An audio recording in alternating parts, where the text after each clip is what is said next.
Saudara-saudariku yang terkasih, hari ini Minggu 15 September 2024. Saya Romo Siga dari Paroki Santo Yusuf, Surabaya. Dalam nama Bapa dan Putra dan Roh Kudus, amin. Gereja memasuki hari Minggu biasa ke-24. Mengenal seseorang secara lebih baik, menyelami lubuk hati orang lain, sering membawa kita kepada hal-hal yang mengejutkan. Jurang antara dua orang sering nampaknya tak dapat dijembatani, atau jurang itu dapat menjadi semakin dalam dan semakin luas. Hari ini kita mengenal Kristus sebagai putra manusia yang akan mengalami penderitaan banyak. Justru karena itu, Ia dapat mendekati kita. Harapan kita bersedia menjadi pengikut-pengikutnya dan mengangkat salib kita. Pada Dia kita punya kepastian dan menemukan kehidupan sepenuhnya.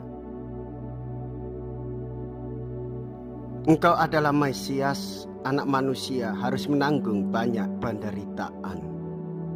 Mea culpa, mea culpa, mea maxima culpa. Marilah kita berdoa. Allah Bapa kami, Putramu tidak melarikan diri dari penderitaan tetapi menghadapinya sampai wafat.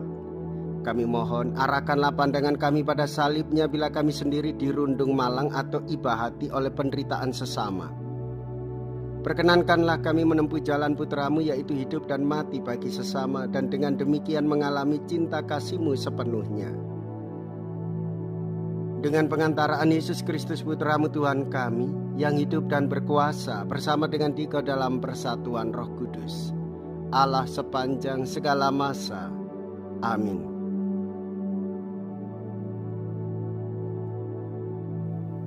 Tuhan bersamamu dan bersama rohmu. Inilah Injil suci menurut Markus. Dimuliakanlah Tuhan. Markus bab 8 ayat 27 sampai dengan ayat 35.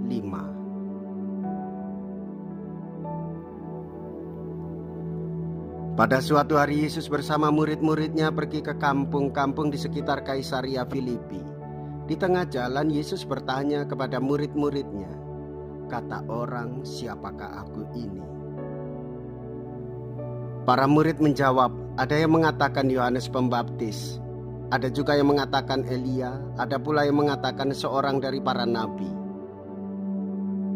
Yesus bertanya lagi kepada mereka, "Tetapi menurut kamu, siapakah aku ini?" Maka Petrus menjawab, "Engkau adalah Mesias." Lalu Yesus melarang mereka dengan keras supaya jangan memberitahukan kepada siapapun tentang Dia. Kemudian mulailah Yesus mengajarkan kepada mereka bahwa anak manusia harus menanggung banyak penderitaan.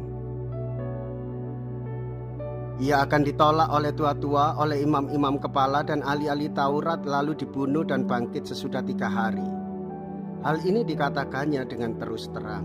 Tetapi Petrus menarik Yesus ke samping dan menegurnya. Maka berpalinglah Yesus dan sambil memandang murid-muridnya, Ia memarahi Petrus, katanya, "Nyahlah iblis, sebab engkau bukan memikirkan apa yang dipikirkan Allah, melainkan apa yang dipikirkan manusia." Lalu Yesus memanggil orang banyak dan murid-muridnya dan berkata kepada mereka, "Setiap orang yang mau mengikuti aku, ia harus menyangkal diri, memikul salibnya dan mengikuti aku. Karena barang siapa mau menyelamatkan nyawanya, ia akan kehilangan nyawanya. Tetapi barang siapa kehilangan nyawanya karena aku dan karena Injil, ia akan menyelamatkannya." Demikianlah sabda Tuhan. Terpujilah Kristus.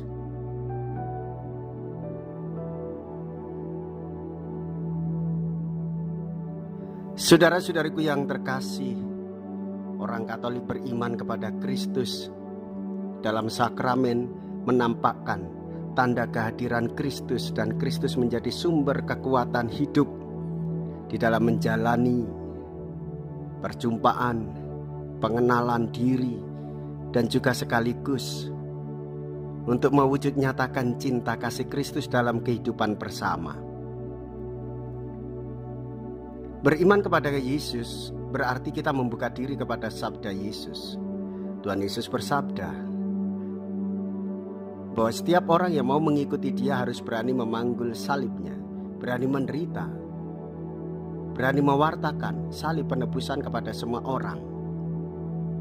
Kita beriman bahwa Yesus mampu membebaskan kita dari belenggu dosa, kuasa maut, dan kematian. Tanda-tanda kehidupan tampak ketika kita tahu bahwa Yesus menyembuhkan orang sakit, Yesus mengangkat martabat setiap orang, Yesus membebaskan kita dari kuasa jahat dan pengaruh-pengaruh setan, serta membuat orang tuli mendengar dan orang bisu berbicara, serta membuat orang buta mampu melihat dengan baik.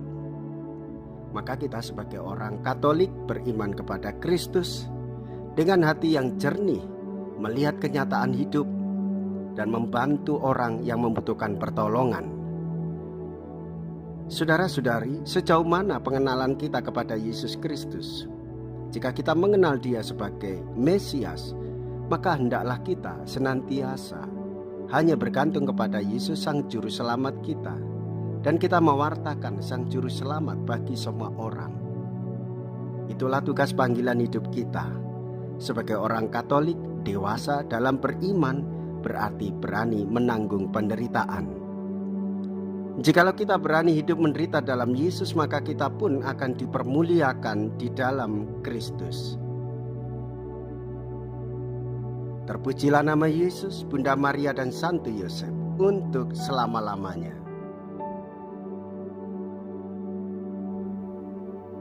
Marilah kita berdoa. Allah Bapa yang Maha Rahim, kami Kau perkenankan bertamu di rumah-Mu dan menikmati belas kasih-Mu yang melimpah. Kami mohon agar anugerah yang kami terima membuahkan iman hidup dan pengampunan mendalam, sehingga kami dijiwai oleh semangat belas kasih dan pengorbanan Putra-Mu. Dengan pengantaraan Kristus Tuhan kami. Amin. Tuhan beserta kita sekarang dan selama-lamanya. Semoga Allah yang Maha Kuasa memberkati saudara sekalian, Bapa dan Putra dan Roh Kudus. Amin. Saudara-saudariku yang terkasih, pergilah. Ibadah sabda sudah selesai. Syukur kepada Allah.